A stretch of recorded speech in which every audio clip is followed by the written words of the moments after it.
자, 이거 리포트 근데 낮부터는 꽤 춥겠는데요. 낮부터는 추위가 풀리겠고 이후로는 큰 물 소식도 추위 소식도 없는 상태입니다. 지금까지 기상센터였습니다.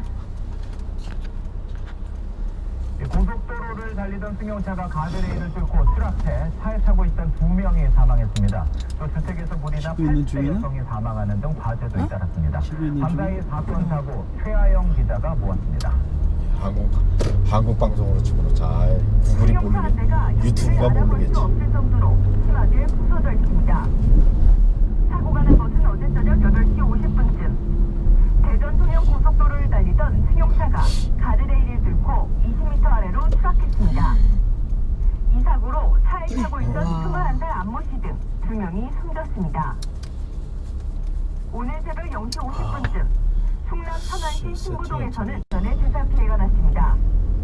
경찰과 소방당국은 고물상 아래 있는 작은 방에서 불이 시작된 것으로 보고 있습니다.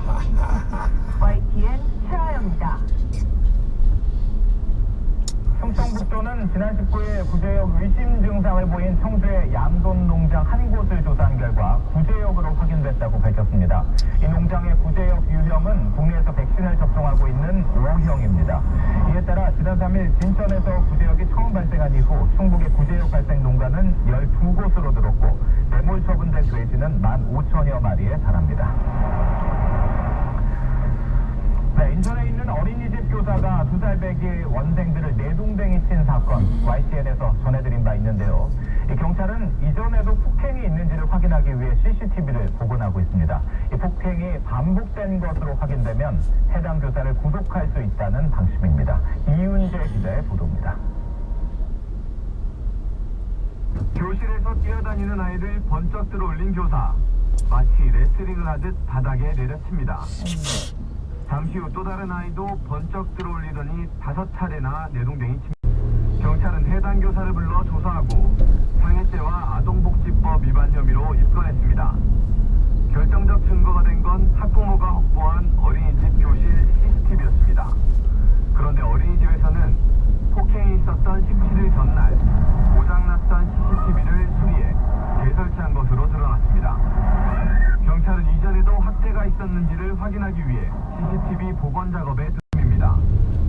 당시 피해 아이와 교실에 함께 있던 아이들은 20명가량.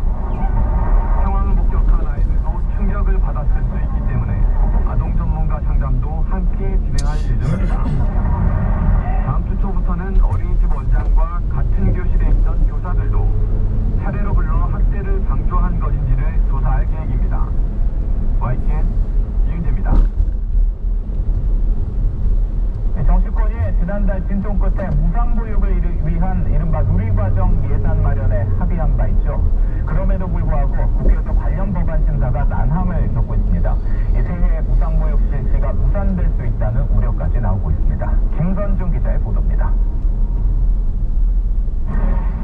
여야는 지난달 28일 새 예산안 처리 과정에서 최대 쟁점이었던 이른바 누리과정 예산 지원에 전격 합의했습니다. 각 교육청이 누리과정 예산을 위해 지방채를 발행하면 지방채 이자는 정부가 대신 내주고 그래도 모자라는 예산 5천억 원가량은 지원해 주기로 한 겁니다. 누리과정은 3살부터 5살까지 아이들에게 각 교육청이 무상으로 보육료를 지원하는 걸 말합니다.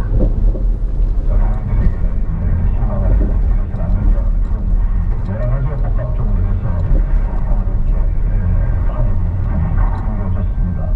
이런 일을 계기로 앞으로도 서로 배려하고 더 충분히 상대방을 위해서 양방을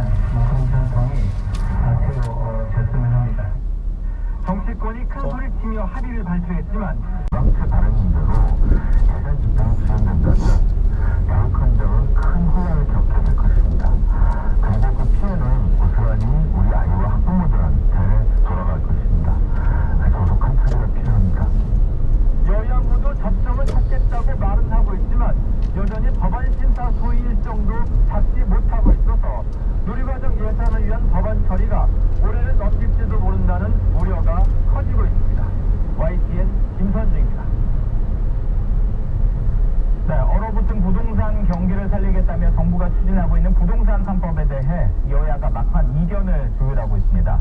여야가 약속한 만큼 올해 안에 처리될 가능성이 높아 보이지만 정윤